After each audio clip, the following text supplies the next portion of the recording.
And when we started the camp 25 years ago, we took kids. When I left my university, I cried. I said, Allah, I grew up in New York.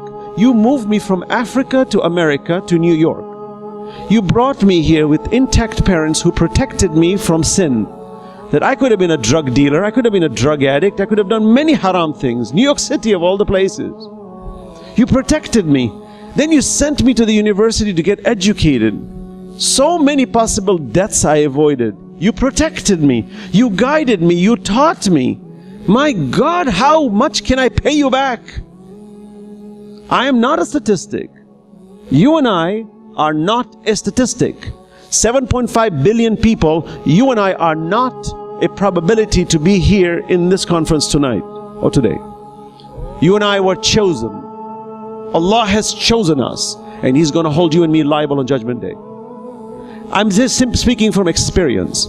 That I said, oh Allah, I want to pay you back even 1%, because I'll never pay you back, ever. If I worship you and I serve you forever, I won't even scratch the surface of the mercy you've given me. So we took a group of youth who never prayed. We said, come on, we will teach you Islam. How? Preaching to them? No. Let's be role models. Let's be their friends. These little children, they need role models. They need to look up to somebody. What do they do on weekends? They got nothing else to do. Then at least, that time, we didn't have the technology we have today. Today, kids have access to the worst things possible in seconds. How do we protect them? We're in paralysis mode. Inshallah, Imam Mahdi will fix it when he comes. Allah is asking you and me, what stopped you from fixing it? When we took those kids skiing the first year, I remember, because I'm a skier, took them skiing, I got letters from youth who I never saw in my life before. They said, brother, I never prayed before. I never fasted. I had no idea what Islam is. I fell in love with Islam, and I'm never going to give up Islam. A letter. This was a letter from Allah to me. A boy wrote it, but I knew Allah was talking to me. This boy wrote 2-page letter. I just saw him. He's a surgeon today, married with, with 2 kids, surgeon. He's still full of deen, maintaining his salah, sending his children to Islamic school. I'm saying, subhanAllah, this boy didn't even pray before. All it took was that one experience on a ski slope. He fell in love with Allah. He says, I'll never give it up. We didn't have to go give them chocolates, money, nothing. We just had to resonate Islam. It grew. That we started doing camps, and every time I'd get letters and notes from people, brother, my life has changed. Allah says, did you see this? You keep doing it. It came to a point post 9/11, we were not even getting camps. They were not giving it to us because we were Muslims. It was a calling from Allah. Allah says, now have your own. Buy it. Camp, even ISNA, which is the largest Sunni group in America, could not purchase it. We went ahead and we purchased it. Why? We are not big persons. We're not thinking about millions of dollars. We don't have money. Allah says, take a step, I will help you. إِن يَنْصُرُكُمُ اللَّهُ فَلَا غَالِبَ لَكُمْ وَإِن يَخْذُلْكُمْ فَمَنْ ذَا الَّذِي يَنْصُرُكُمْ مِنْ بَعْدِ. When God helps you, no one can defeat you. And if He doesn't help you, who else is there to help you? Allah says. وَإِن يَخْذُلْكُمْ فَمَنْ ذَا الَّذِي يَنْصُرُكُمْ مِنْ بَعْدِ. Today we have a $10 million camp. And we don't owe a dime to anyone. Allahumma salli ala Muhammadin wa ala Muhammad. Okay, my time is up, so I'm going to conclude that just a simple, I'm a very small person in society, and I speak with my heart.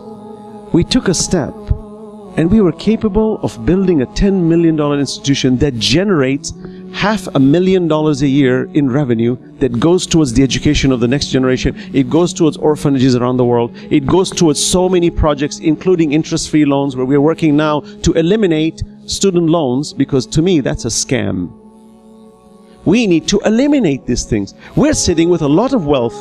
Are we thinking of putting our pools together and saying, let us give a little loan to Allah? مَنْ ذَا الَّذِي يُقْرِضُ اللَّهَ قَرْضًا حَسَنًا. How many of us are willing to give a little loan to Allah subhanahu wa ta'ala? And say, oh Allah, my $1 solved the problem of many of our next generations. Do we do those things? So I end with this. Let us be proactive. In Surah Al-Hajj, verse number 78, Allah says, وَجَاهِدُوا فِي اللَّهِ حَقَّ جِهَادِ هُوَ اجْتَبَاكُمْ وَمَا جَعَلَ عَلَيْكُمْ فِي الدِّينِ مِنْ حَرَجٍ مِلَّةَ أَبِيكُمْ إِبْرَاهِيمَ هُوَ سَمَّاكُمُ الْمُسْلِمِينَ مِنْ قَبْلِ وَفِي هَذَا لِيَكُونَ الرَّسُولُ شَهِيدًا عَلَيْكُمْ وَتَكُونُوا شُهَدَاءَ عَلَى النَّاسِ فَأَقِيمُوا الصَّلَاةَ وَآتُوا الزَّكَاةَ وَاعْتَصِمُوا بِاللَّهِ هُوَ مَوْلَاكُمْ فَنِعْمَ الْمَوْلَى وَنِعْمَ النَّصِيرُ. Here, I'm just going to take it to 30 seconds. You and I are witnesses over the people. Let me translate. Allah says, strive hard in the way of Allah, such a striving that is due to Him. He has chosen you. He has not laid upon you any hardship in religion. The faith of your father Ibrahim, He named you Muslims before and in this, that the messenger may, listen to this part, the messenger may be a bearer of witness to you, and you may be bearer of witness to the people. We are not spectators in Islam. We're not in a coliseum watching the Imams and the Prophets do Allah's work. We are in the coliseum, and the only spectator is Allah subhanahu wa ta'ala. The one watching us, Wallahu basirun bima ta'amalun. He says, witness to the people. Therefore keep up prayer, pay the poor rate, hold fast by Allah. He is your guardian. How excellent is the guardian, and how excellent the helper. You and I are in with the Prophets and the Imams, and you and I better be doing their work, or else Allah will hold us liable.